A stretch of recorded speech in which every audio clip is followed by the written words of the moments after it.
The next section will be our own Finola Driscoll and Quentin O'Connor. This is an NTA update on school streets guidance. Great, thanks, Colin. Yeah, I'll take you through the school streets guidance that we've recently issued, and then Quentin will give you an update on the collision data set, which I know everyone is really interested in. Great, so. Okay, so we produced this document, School Streets Guidance with Safe Routes to School, and issued it in September 2025. So school streets are a bit different from the school zones that you're all well aware of, and a lot of you are busy implementing in all your local authorities, which, you know, are the pencil-shaped bollards and the coloured dots on the streets and that sort of stuff to kind of try and discourage drop-off and promote more priority for active travel. However, school streets go a bit further. They actually restrict traffic through the school area for the times of drop off and pickup. So we have a little video on this just on our guidance. Hopefully this will share.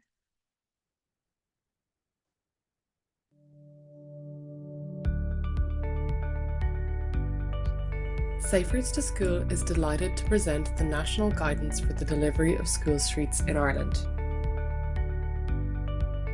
A school street is a road outside of a school that is temporarily restricted, typically during drop-off and pick-up times, to create a safer, healthier environment for children. This document serves as a guide particularly for local authorities in delivering school streets. It outlines the benefits of school streets, the problems they address, provides answers to frequently asked questions, and sets out 10 clear steps for designing and implementing a school street. Finally, don't miss our case studies section, which highlights how school streets are already benefiting schools and communities nationwide. We hope this guidance proves useful for local authorities and offers valuable information to school communities across Ireland as well. Find the full document by scanning this QR code or by visiting our resource library on our website at saferoutestoschool.ie/resource library.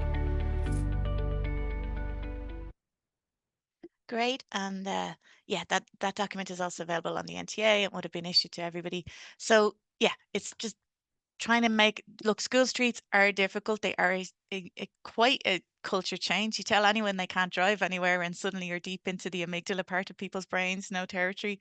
But they are very successful in the UK. They've really taken off during COVID. There's about, I think, a quarter of all streets in London or all schools in London are on school streets, and it's spread into lots of different parts of the UK. So not, you know, too culturally different from here. We have about 10 of them now in Ireland, and we're hoping to keep going. There's about 40 of them proposed with your local authorities in delivery plans in the Safe Routes to School programme. Key is, like anything, get the right location. You know, a lot of our schools are on cul-de-sacs that maybe are congested with people doing 14-point turns to try and get back up the cul-de-sac. That sort of place could be an ideal one. Buy-in from local community, which is why we've mentioned the Safe Routes to School programme. You know, in the cases that they're proposed in the Safe Routes to School program, they would have been agreed by the principal. You know, everybody thinks it's a good idea well, not everybody. You'll never get full consensus, but you know, there's a bottom up kind of push for them, and that is absolutely key. I think any of our local authorities that have trialed them would say you'd almost need the school principal's signature in blood that they'll turn up at the public consultation. And we do have a lot of brilliant, very active travel minded principals who will do that, get the right survey information, particularly on surrounding streets. So yeah, suitable locations, very key. We wouldn't use bus routes. Ideally, maybe the cul-de-sacs to start with before, you know, as they start to pop up, no more than the Safe Routes to School schemes. As school streets become a bit more visible, it will be easier to get them in as they kind of it becomes the awareness in the zeitgeist in the general populace is there. Oh yeah, I can understand what a school street is versus a school zone. It will help, but in the early stages, try and pick the low hanging fruit, I would say. Buy-in from the local community. As I said, border management and principals should be on board. And then, yeah, you can get a lot of residents on board because they'll be so sick of not being able to get out of their driveways and stuff like that. But in general, the location shouldn't have too many, the initial location shouldn't have too many residences on them. Collect your baseline information. That's really important, as a lot of the surrounding streets will say, well, if you close that street during school drop off and pick up, what'll happen on my street?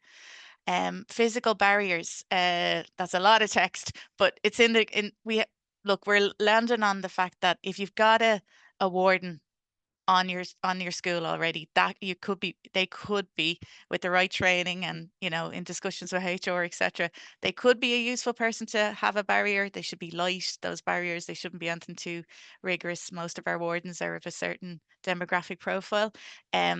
But at most of our school streets trials actually don't have any physical barriers, because there's an awful lot of operational issues, and where to store them, how to bring them out. Is the person that had them, is she on holidays, is he on holidays, etc. Whereas, you know, we've got regulatory signage now that backs up school streets, which I'll get to. And maybe it's more about having a barrier in the initial stages with the guards present in the first week or so, have that blitz. And then after that, it's leave the regulatory signage, much like our pedestrian streets. You know, we don't have barriers across them the whole time. So yeah, read the guidance. It'll be context specific as to what you do. But yeah, we do have, thanks to Joe and Noel's really hard work on all the regulation, we've got a school street sign now, which is available to us, which means that, yeah, basically it's access only allowed in motorized vehicles. So active travel, walking and cycling is allowed. And yeah, trial, I would say, and trial for a good period, you know, 6 to 18 months is the guidelines. So we've done most of the school streets that have gone in as trials. Not all of them as successful, and that's okay. That's the point of trials. You learn. But yeah, and then people know, hang on, we've got it. You know, you can assuage the councillors and residents. Yeah, we'll trial it, we'll monitor it, we'll see how it goes before we do anything permanent. And we've got lots of frequently asked questions in there and answers and facts and figures on it. Most specifically, will traffic be displaced onto other roads? Spoiler alert, no, is the general answer, from our own small scale studies in Ireland and also the large scale studies in the UK. And obviously there's teachers you know, the recommendation is they come in first, they come in before, they're generally in before anyway the school opens. Emergency services, residents all have exemptions. And this is what it can look like. This is a photo I took in Malahide. You know, suddenly for very little infrastructure, you get a community plaza. And this is what happens, you know, just community happens, chats happen, play happens, a bit of crack happens. And yeah, that's what that street used to look like, which was slightly less crack. And never mind safety and never mind active travel. This is the same street in the rain, so it still works even in rainy November times. So yeah, there's an awful lot of benefits that you can get from school streets. Just to summarize, location is key. I would say in the initial stages, absolutely go through the Safe Routes to School program, because they've got the connections and and there's already 40 of them proposed through delivery plans. So they, you know that the principals are on board, and trial. But we would love to see this phenomenon kind of taking pace in Ireland as it has in the UK, because it is so beneficial. As you can see there, like, where would you get it? And this happens 10 minutes, people come, swell, chat, commune, and then it just goes back, and then that happens again at 2:30. You can see those barriers were there to prevent kids running onto the road. Now look what they're doing. They're parts of the play equipment, which is pretty special. Okay, Sinead from me, thank you. Oh, and yes, we do have a version of Scale for the Gael School in a freshen. Thanks for that. Thank you. Good afternoon. My presentation today will look at recent collision data that we have received from the RSA. Over the course of the next few slides, I will be looking at the data sharing agreement, the data we have received, the collision analysis methodology type that we'll be using, and then an example as well, and then looking ahead then to next steps. So the data sharing agreement with the RSA, this is a legally binding agreement between the RSA and the NTA. It ensures that the data is handled securely and in compliance with GDPR, and this data set was received back in September. I want to stress that lots of work has been going on behind the scenes in order to secure the data, and this data sharing agreement reinforces that the NTA is GDPR compliant. So the data we have received, we've received a large spreadsheet containing 8 years worth of data going from 2016 to 2023, and we will receive the revised data set again next year. The data comprises of nearly 650,000 records, which is quite significant. The severity categories are disaggregated below, and what you'd expect there, we'd have our fatals, serious, minor, and also material damage. And the material damage makes up a significant amount there, as you would expect. So you'll appreciate that's a lot of data that we have received. So it's important then for us to be GDPR compliant and in terms of how we process this data. So the means of which how we'll be processing it will be through a grid cell analysis. I'm sure many of you will be familiar with what grid cell analysis is, but for those who are unfamiliar, it is a spatial analysis technique used in GIS to break down a geographic area into regular grid of cells to understand the trends, patterns, and hotspots. So the principles that underpin this are: one, it allows for the minimization of personal data. It removes the direct identifiers.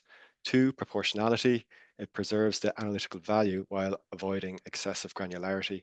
And three, anonymization. It aggregates data to a level where individuals are no longer identifiable. In summary, the grid cell analysis allows for a GDPR compliant method of processing collision data. So what you look at on screen here is all collisions in the Dublin area here. What you have is 200 by 200 meter grid cells. The data in here is a combination of the fatal, serious, and minor injuries. In your legend there, you will see 6 bands, and they climb up in increments of 10, with the lightest being the least dense collisions and the darkest ones having more collisions. It's important just to remind you, look, it is a basic tool, but it is really effective to help understand the patterns and the trends. You must be careful not to make assumptions. Further analysis is required to look at individual locations, because as we know, various factors can contribute to collisions within a particular hotspot. For example, time of day, the volumes, the speed, and the physical environment around it. So whilst this is an image of Dublin you're looking at, it's important to note that this GIS exercise is being undertaken for all of Ireland, and you will have 3 different data sets. You'll have one for all collisions, pedestrian collisions, and for cyclist collisions. So this will be really meaningful, useful piece of work. The high level observations, when you look at this image more closely, is that the highest density of collisions are clearly in Dublin city centre. The collisions are widely distributed across the metropolitan area, but most grid cells outside the city centre are lighter. You'll notice there is a clear clustering pattern on the arterial routes, and the worst affected locations are on arms where you have lots of conflicting movements, in particular along the quays, canal bridges, and the major junctions. So the next steps, I really want to complement the grid cell analysis with other pieces of analysis that will need to be undertaken as well. So this detailed analysis would be the collision rate. The collision rate is a common metric used in collision analysis. It helps identify the high-risk locations that may not show up in the hotspot or the grid cell analysis. The second one there is combining other data sets with the collision analysis. So for example, geometric data and the built environment data. This is useful because it helps understand the contributing factors and also identifying the high-risk locations. So in summary, we want to work with our local authorities on this. We appreciate there's a lot of appetite in this space. What we need to do first within the NTA is to continue processing this data, do our quality checks, and then we put ourselves in a position where we can share the grid cell analysis with our local authorities. The goal is to combine these different types of analysis together. And when we do that, that will help us to identify and implement targeted interventions.